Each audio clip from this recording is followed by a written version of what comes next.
Hey guys, welcome back to our channel know your country. तो friend, जैसे कि last video में हमने दो टाइप की रिट्स को जाना था कि कहाँ कहाँ पे इशू की जाती है, कौन कहाँ कहाँ पे इशू नहीं की जा सकती, किसके खिलाफ की जाती है। तो रिमेनिंग जो तीन तीन टाइप की रिट्स रह रही थी और अन्य कुछ, तो वो हम इस वीडियो में डिस्कस करेंगे। तो तब तक के लिए बने रहिए। तो जो अपनी नेक्स्ट टाइप की रिट्स है वो है प्रोविजन। इसका लिटरली मीनिंग क्या है? फॉरबिड, यानी कि मना करना, रोकना किसी भी। तो ये है जैसे हायर कोर्ट के द्वारा इशू की जाती है लोअर कोर्ट को, और किसी ट्राइब्यूनल को उनको रोकने के लिए, ताकि जो ये है कि जो ताकि बाद वाले को अपने अधिकार क्षेत्र से अधिक या उसके अधिकार क्षेत्र को हड़पने से रोका जा सके जो उसके पास नहीं हो, इसलिए ये रिट इशू की जाती है। इसलिए ये मेंडामस की तरह नहीं है जो डायरेक्ट एक्टिविटी करती है उसको। ये इसमें क्या होता है कि वो एक्टिविटी करने के लिए कहती है, और जो इसमें प्रोहिबिशन है इसमें डायरेक्ट एक्टिविटी करने के लिए मना करती है। और जो ये रीट्स होती है ये ओनली टू टाइप के जो बॉडी होती है उनके खिलाफ इशू की जा सकती है। जो पहला है कि जो जुडिशियल बॉडी है, दूसरा क्वासी जुडिशियल, जो थोड़ी जुडिशियल बॉडी हैं जैसे ट्राइब्यूनल हो गया या अन्य अदर, तो उनके खिलाफ इशू की जा सकती है। किसी जैसे गवर्नमेंट अन्य कोई, जैसे कोई संस्थान हो गए गवर्नमेंट, उनके खिलाफ नहीं इशू की जा सकती। हाँ, तो जैसे ये उनके खिलाफ जो एडमिनिस्ट्रेटिव अथॉरिटी हो गया, लेजिस्लेटिव बॉडी हो गया या प्राइवेट इंडिविजुअल और कोई बॉडी हो गया, तो उनके खिलाफ ये रिट्स इशू नहीं की जा सकती। ये ओनली जुडिशियल और क्वासी जुडिशियल अथॉरिटी होती है उनके खिलाफ ही इशू की जा सकती है। और जो अपनी नेक्स्ट रिट्स है वो सेरिटोरियल है। इसका लिटरली मीनिंग क्या है? टू बी सर्टिफाइड और टू बी इन्फॉर्म, की हाँ पता होना चाहिए ये। और जो ये रिट्स है ये भी जैसे जो प्रोविजन रिट्स की तरह हायर कोर्ट के द्वारा लोअर कोर्ट को की जाती है, और इसलिए की जाती है जो, या ट्रिब्यूनल को की जाती है कि अगर उनके पास कोई केस पेंडिंग पड़ा हो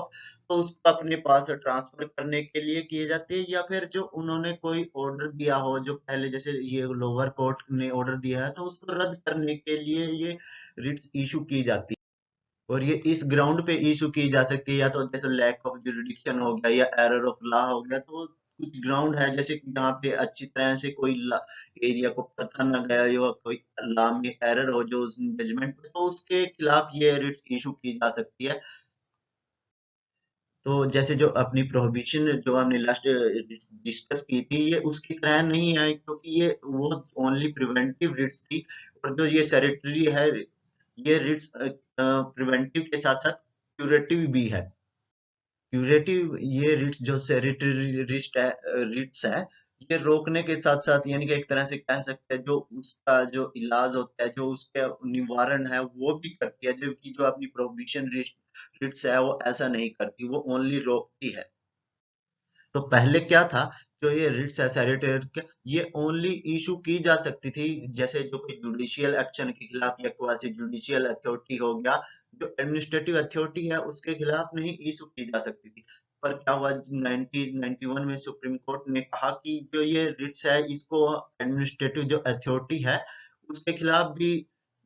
इशू की जा सकती है, अगर वो किसी के राइट इफेक्ट कर रहा है, और राइट ऑफ किसी इंडिविजुअल के राइट को इफेक्ट कर रहा है, तो एडमिनिस्ट्रेटिव अथॉरिटी के खिलाफ भी इस रिट्स का यूज किया जा सकता है।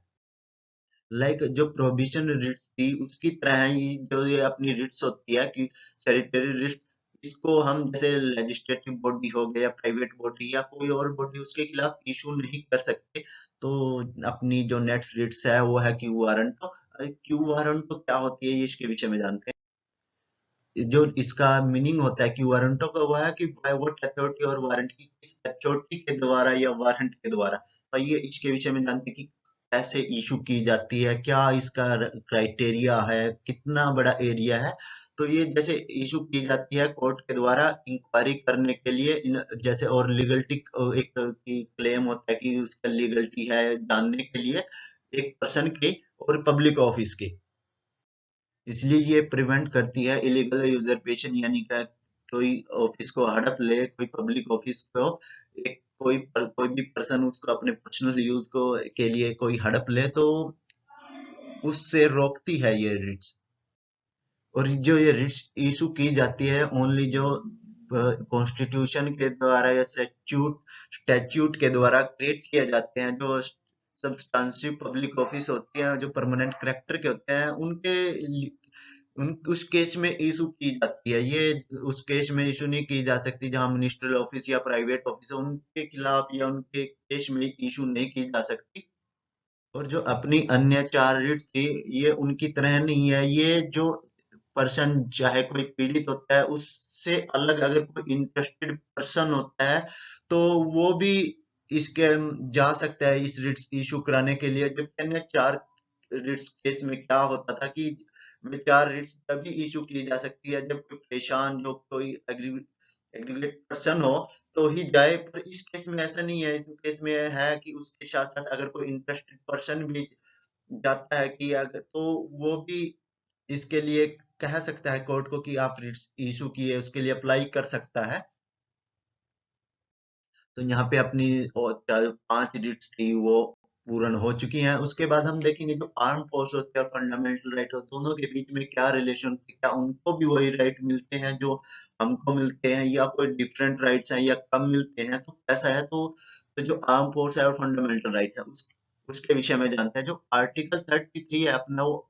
क्या पार्लियामेंट को पावर देता है कि वो रिस्ट्रिक्ट कर सकती है या एब्रोगेट कर सकती है जो फंडामेंटल राइट होते हैं किसी भी मेंबर के, जो आर्म फोर्स में काम करते हो, पैरामिलिट्री फोर्स हो गया, पुलिस फोर्स हो गया, इंटेलिजेंस एजेंसी हो गया, और या कोई भी एनालोगियस फोर्स हो गया, उनके जो राइट्स होते हैं उनको रिस्ट्रिक्ट कर सकती है, उसको रोक कम कर सकती है या कम रिस्ट्रिक्ट कर सकती है। तो इस तरह से कुछ है कि जो पार्लियामेंट, क्योंकि ये सब जो एसेंशियल सर्विस जो इंडियन की जैसे सिक्योरिटी पर्पसेस के लिए यूज होती है, तो उनके राइट को थोड़ा सा लिमिट कर दिया जाता है। तो ऐसा इसलिए किया जाता है कि वे प्रॉपर जैसे अपनी ड्यूटी को निभाए और साथ ही साथ एक डिसिप्लिन को मेंटेन करे। क्योंकि जो आर्मी होती है, आज आर्मी हो गया, आर्म फोर्स हो गया, तो उसमें डिसिप्लिन एक उनमें जो होता है डिसिप्लिन सबसे अधिक मिलता है। और कहते हैं कि अगर आर्मी अगर नहीं अच्छे से काम नहीं किया तो जो जो देश की सिक्योरिटी होती है उसको खतरा होता है। तो ऐसा इसलिए किया जाता है कि क्योंकि अगर कि वह अच्छे से अपनी ड्यूटी को निभाए और कोई डिसिप्लिन अच्छे से मेंटेन करे, कोई क्योंकि इसलिए इसको मेंटेन करने के लिए यहाँ पे जो उनके राइट को है थोड़ा कर्व कर दिया जाता है। और जो ये पावर होती है जो अंडर आर्टिकल 33 के जो उनके लॉ को कर्व करती है आर्म फोर्स के, तो ये पार्लियामेंट के पास होती है, स्टेट के पार्लियामेंट के पास होती है। जो स्टेट लेजिस्लेचर होती है जो जिसको विधानसभा कहते हैं, उसके पास ये पावर नहीं होती।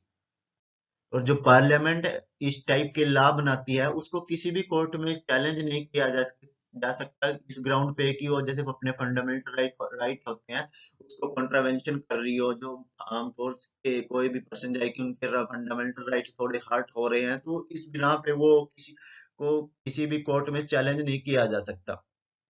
जो आर्टिकल 33 के तहत पार्लियामेंट ने कुछ लॉ बनाए हैं, डिफरेंट डिफरेंट लॉ बनाए हैं। तो जैसे आर्मी एक्ट हो गया 1950 का, नेवी एक्ट हो गया ये भी 1950, और इसके साथ साथ एयरफोर्स एक्ट, जो तीनों अपनी फोर्स होती है उनके 1950 में ही हुए थे। उसके साथ साथ जो पुलिस फोर्स होती है, रिस्ट्रिक्शन ऑफ राइट, उसका एक्ट आया था 1966 में। और जो बॉर्डर सिक्योरिटी फोर्स और बहुत सारे कोई अन्य भी अधिकार हैं,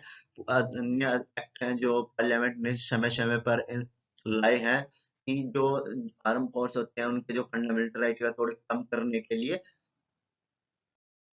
और ये क्या करते हैं, ये रिस्ट्रिक्शन इम्पोज करते हैं किस किस पे, जैसे उनके जो फ्रीडम ऑफ स्पीच हो गया उसमें राइट हो गया, और उसके साथ साथ राइट टू फॉर्म एसोसिएशन की एसोसिएशन फॉर्म करना, उसके साथ साथ किसी भी जैसे ट्रेड यूनियन का मेंबर होना या पॉलिटिकल एसोसिएशन का मेंबर होना, और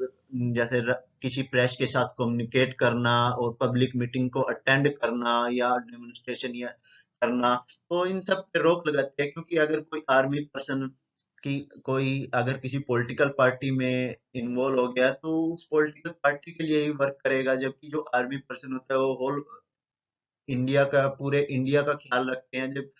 तो ऐसे ही अगर कि उसमें आर्मी में एसोसिएशन फॉर्म हो गई तो दो एसोसिएशन के बीच में हो सकता है कि बैर हो जाए या कुछ हो जाए, तो उससे जो इंडिया की सिक्योरिटी होती है उसको हर्ट हो जाता है। तो ऐसा ना हो इसलिए पार्लियामेंट ने समय समय पर ये एक्ट लाए, जिससे इन सब चीजों को बैन करती है पार्लियामेंट। और जो आर्म फोर्स कहा गया है इसमें वे भी मेंबर इंक्लूड होते हैं जो आर्मी में या किसी फोर्स में एज ए बार्बर वर्क कर रहे हो, कारपेंटर वर्क कर रहे हो, मैकेनिक, कुक, चौकीदार, बूट मेकर, टेलर, या किसी और भी जैसे पद पे हों, तो वे सभी इस जो लॉ में के दायरे में आते हैं, वो अगर वो किसी भी तरह से आर्म फोर्स से जुड़े हुए हैं। और पार्लियामेंट ने इसके साथ एक और लाभ ने जो आर्टिकल जो 33 के अंतर्गत बनाया उसमें ये भी इंक्लूड कर दिया गया, जो कोर्ट मार्शल होता है, जो ट्राइब्यूनल एस्टेब्लिश किए जाते हैं मिलिट्री लॉ के अंतर्गत, उसको रिट्स के दायरे से बाहर रख दिया गया, चाहे वो सुप्रीम कोर्ट का हो या हाई कोर्ट का हो, उसके दायरे से बाहर रख दिया गया कि अगर वो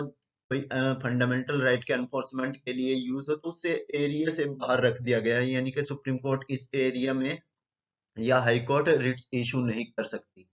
ये मार्शल लॉ और एक अपना नेशनल इमरजेंसी हो गया, तो दोनों में क्या क्या डिफरेंस है, जैसे मार्शल लॉ के विषय में हमने थोड़ा जाना था,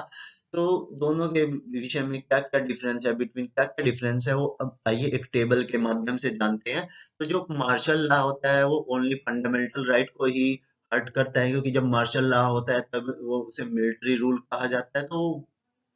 तो जो मिलिट्री अपने तरीके से रूल करती है तो उसमें ऑब्वियसली बात है थोड़े फंडामेंटल राइट पे रोक होगी, जैसे राइट टू स्पीच, कुछ राइट हैं जो हम फेयरली फेयरली यूज नहीं कर सकते। तो जबकि जो नेशनल इमरजेंसी होती है इसमें फंडामेंटल राइट के साथ साथ जो सेंट्रल स्टेट रिलेशन होते हैं, जो देश और एक राज्य के बीच रिलेशन होते हैं, तो वो भी हर्ट होते हैं। उसके साथ साथ क्या होता है कि जो जो रिवेन्यू का डिस्ट्रीब्यूशन होता है, बंटवारा होता है, वो भी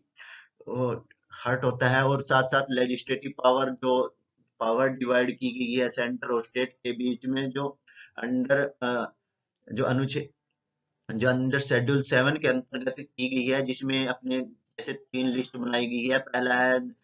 नेशनल स्टेट लिस्ट हो गया, दूसरा नेशनल लिस्ट हो गया, जो हो गया यूनियन लिस्ट हो गया, और जो तीसरा जो कॉन्करेंट लिस्ट हो गया, उसमें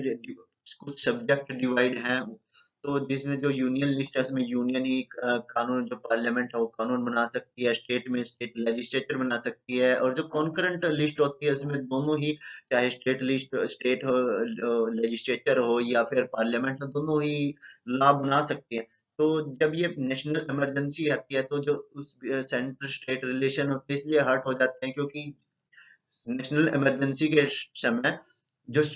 जो स्टेट होता है, यानी कि जो नेशन होता है, जैसे कोई सेंट्रल गवर्नमेंट होगी, पार्लियामेंट होगी, वो जो स्टेट सब्जेक्ट होते हैं उनके भी अपने लॉ बना सकती है। सेकंड है जो मार्शल लॉ, क्या करता है गवर्नमेंट और ऑर्डरली जो लॉ कोर्ट होते हैं उसको सस्पेंड करते हैं। और जबकि इस केस में क्या, जो नेशनल इमरजेंसी के केस में क्या होता है, गवर्नमेंट भी कंटिन्यू रहती है और जो लॉ कोर्ट होती है, ऑर्डन साधारण लॉ कोर्ट होती है, वो भी कंटिन्यू रहती है। और ये इसलिए इम्पोज किया जाता है जाकि ताकि कोई कहीं ब्रेक डाउन, कहीं पे ब्रेक डाउन ऑफ लॉ हुआ, लॉ का ब्रेक डाउन हुआ, तो उसको रिस्टोर करने के लिए ये जो मार्शल लॉ है ये इसलिए लगाया जाता है। और जबकि ये जो नेशनल इमरजेंसी है ये 3 ग्राउंड पे लगाई जाती है। पहला है वार है, दूसरा है एक्सटर्नल एग्रेशन की बाहर से कुछ एग्रेशन हो, और या तीसरा है कि आर्म रेबुलेशन हो, कि उस केस में लगाया जाता है। पहले जो आर्म रेबुलेशन ये इसको इंटरनल एग्रेशन या कहा जाता था, बट ये जब से नेशनल इमरजेंसी लगी उसके बाद जो 44th अमेंडमेंट हुआ था 1978 का, तो उसमें चेंज करके इसको आर्म रेगुलेशन कर दिया गया था। और जो ये मार्शल लॉ है इसको इम्पोज किया जा सकता है जैसे किसी स्पेसिफिक एरिया में किसी कंट्री के। और जो ये नेशनल इमरजेंसी है इसको या तो किसी पूरी कंट्री पे या किसी पार्ट में, दोनों तरह से लगाया जा सकता है, क्योंकि मार्शल लॉ को एक स्पेसिफिक एरिया में ही लगाया जाता है। तो ये अब मार्शल लॉ और फंडामेंटल राइट होता है, दोनों के बीच में रिलेशन ये जानते हैं कि जब मार्शल लॉ कब लगाया जाता है और जो लगाया जाता है तो फंडामेंटल राइट पे क्या असर होता है। तो जो अपना आर्टिकल 34 है इंडियन कॉन्स्टिट्यूशन का, वो अपने प्रोवाइड करता है रिस्ट्रिक्शन लगाता है फंडामेंटल राइट पे जब मार्शल लॉ फोर्स में हो। तो किसी एरिया में हो या जैसे इंडिया की किसी भी टेरिटरी में, तो वहाँ के लॉ को रिस्ट्रिक्ट कर देता है, जो फंडामेंटल राइट होते हैं जो वहाँ जैसे पर्सन रहते हैं उनके फंडामेंटल राइट को रिस्ट्रिक्ट कर देता है। जो आर्टिकल 34 है, यह संसद को किसी भी सरकारी कर्मचारी या किसी अन्य व्यक्ति को उसके द्वारा किए गए किसी भी कार्य के लिए किसी भी क्षेत्र में व्यवस्था बनाए रखने या बहाल करने के संबंध में क्षतिपूर्ति करने का अधिकार देता है, जहां मार्शल लॉ लागू हुआ था। और पार्लियामेंट ऐसे क्षेत्र में पारित किसी भी सजा, जो मतलब जो सजा पास की गई हो या ऑलरेडी सजा दी गई हो, उसके साथ साथ जब्ती का आदेश हो गया, मार्शल लॉ के तहत किसी किए गए कोई भी कार्य किया गया हो या अन्य कार्य को भी मान्य कर सकती है। जो मार्शल लॉ के तहत कोई भी कार्य किया गया हो, चाहे वो जब्ती का आदेश हो, कोई सजा दी गई हो या सजा का प्रावधान की ये सजा दी जाए, तो उसको वैलिड कर सकती है पार्लियामेंट। और जो एक्ट ऑफ इंडेमिनिटी यानी कि हानि से सुरक्षा के लिए कोई एक्ट बनाया जाता है, जो जैसे मार्शल लॉ के तहत, तो जो पार्लियामेंट के द्वारा बनाया जाता है वो किसी भी कोर्ट में चैलेंज नहीं हो सकता कि इस ग्राउंड पे कि वो जैसे उसने फंडामेंटल राइट का हनन किया है, contravention of any fundamental right के आधार पर किसी भी कोर्ट में चैलेंज नहीं किया जा सकता। और जैसे ये कॉन्सेप्ट है जो मार्शल लॉ का, ये जो लिया गया है, ये इंग्लिश कॉमन लॉ से लिया गया है, इंडिया में उधार लिया गया है, ब्रिटिश जो इंग्लिश कॉमन लॉ है उससे उधार लिया गया है। हालांकि क्या है कि जो ये एक्सप्रेशन जो मार्शल लॉ है, ये कॉन्स्टिट्यूशन में कहीं भी मेंशन नहीं किया गया है इसके विषय में। लिटरली जो मार्शल लॉ होता है उसका मीनिंग होता है मिलिट्री रूल, यानी कि जहाँ पे जो सिविल एडमिनिस्ट्रेशन होता है, जो आमतौर पर जैसे आमतौर पर गवर्नमेंट या जो एडमिनिस्ट्रेशन होता है, जैसे आईएएस हो गया, आईपीएस हो गया, ये चलाते हैं, तो वहां पे ये मिलिट्री अथॉरिटी चलाती है, उनके अपने रूल होते हैं, अपने रूल और रेगुलेशन के हिसाब से चलाती हैं, तो उसको जैसे मिलिट्री रूल कहा जाता है। तो इसलिए कहा जाता है जो इम्प्लाई होता है, जो सस्पेंशन यानी कि सस्पेंड कर देता है, जो ऑर्डिनरी लॉ जो आम समय में हर आम जिंदगी में ये चल रहे होते हैं, और गवर्नमेंट को जब ये मिलिट्री ट्राइब्यूनल के द्वारा इनको सस्पेंड किया जाता है कुछ समय, जब तक ये मार्शल लॉ या मिलिट्री रूल रहता है, तो जो ऑर्डिनरी लॉ और गवर्नमेंट होती है उनको कुछ समय के लिए जब तक रहता है उसको सस्पेंड कर दिया जाता है। हाँ, ये जो उस मिलिट्री लॉ से थोड़ा डिफरेंट होता है, जो जैसे आर्म फोर्स पे एप्लीकेबल होता है उससे थोड़ा डिफरेंट होता है ना।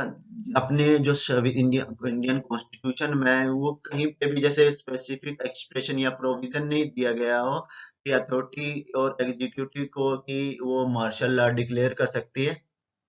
हालांकि क्या है, ये इम्प्लिसिट यानी कि अंतर्निहित है, अंदर ही अंदर इसके बारे विषय में कुछ कहा गया है कि जैसे आर्टिकल 32 है अंडर, जिसके अंतर्गत मार्शल लॉ लगाया जाता है, वो किसी भी एरिया में लगाया जा सकता है, कि इंडिया के किसी भी एरिया में लगाया जा सकता है, तो उसके अंतर्गत कुछ कहा गया है डिटेल में, जो मार्शल लॉ की कैसे डिक्लेयर करना है, कौन अथॉरिटी होती है जो मार्शल लॉ के लिए डिक्लेयर करने के लिए उत्तरदायित्व होती है, ऐसा कुछ नहीं कहा गया, बस थोड़ा सा आर्टिकल 32 34 के अंतर्गत ये बताया गया है कि मार्शल लॉ किसी भी देश के किसी भी कोने में या एरिया में लगाया जा सकता है। और जो मार्शल लॉ है वो लगाया तब जाता है जब एक्स्ट्रा ऑर्डिनरी सर्कमस्टांसेस, जो जब बहुत ही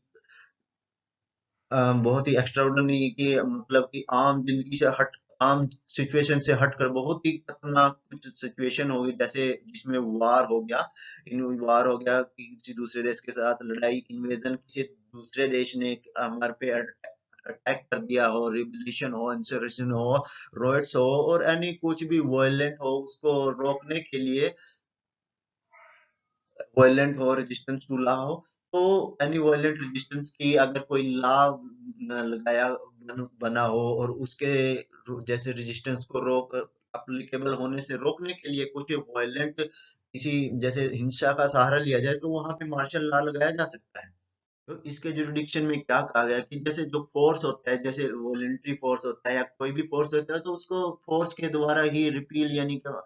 तो ये केस फोर्स के साथ ही टक्कर जाए, वो इसलिए की जाती है कि जैसे लॉ ऑर्डर है जो वो मेंटेन रहे और सोसाइटी में जैसे पीस बनी रहे। तो लॉ ऑर्डर मेंटेन ऑर्डर होता है, जो लॉ ऑर्डर जिसको पीस या लॉ ऑर्डर और पीस को मेंटेन करने के लिए ऐसा किया जाता है।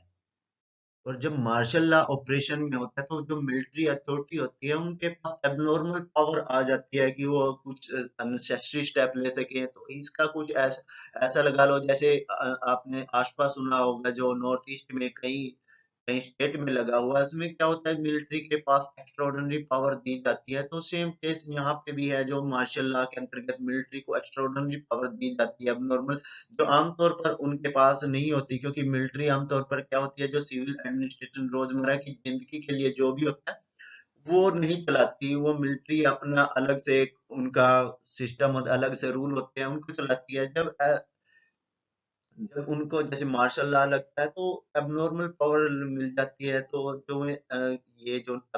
जो कि रोजमर्रा की जिंदगी होती है, जैसे सिविल सिविल एडमिनिस्ट्रेशन हो गया जिसमें हमारे ये सभी अधिकारी प्रशासनिक सेवा सभी आती है,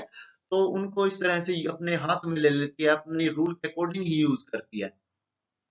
और इसके साथ में इम्पोज कर सकती है, रिस्ट्रिक्शन इम्पोज कर सकती है, रेगुलेशन लगा सकती है, जो और राइट जो सिटीजन के राइट होते हैं, जो आम सिटीजन सिविलियन होते हैं उन पे लगा सकती है। और इसके साथ साथ वो किसी सिविलियन को पुनिश भी कर सकती है या उसको मौत के घाट भी उतार सकती है। जो सुप्रीम कोर्ट है उसने डिक्लेयर किया गया कि जो मार्शल लॉ जैसे लगता है तो उसका ये रिजल्ट नहीं होता कि वो जैसे जो अपनी हबियस कॉर्पस रिट्स होती है कि उसको सस्पेंड कर दिया, ऐसा नहीं होता है। हबियस कॉर्पस तब भी लगी रहती है। ऐसे कोई पर्सन जो हबियस कॉर्पस से रिलेटेड कोई भी इशू हो तो उसके लिए सुप्रीम कोर्ट जा सकता है। और जो ये जैसे मार्शल लॉ का डिक्लेरेशन है जो आर्टिकल अंडर 34 के अंतर्गत लगता है, वो डिफरेंट है नेशनल इमरजेंसी से जो अंडर आर्टिकल 352 के अंतर्गत लगती है। तो दोनों के डिफरेंस हमने एक टेबल के माध्यम से जान ही लिए हैं कि क्या क्या डिफरेंस है दोनों में। So friend, we end this topic here. And if you have any question, please comment below and please subscribe the channel and please like the video. और तब तक के लिए जय हिंद जय भारत।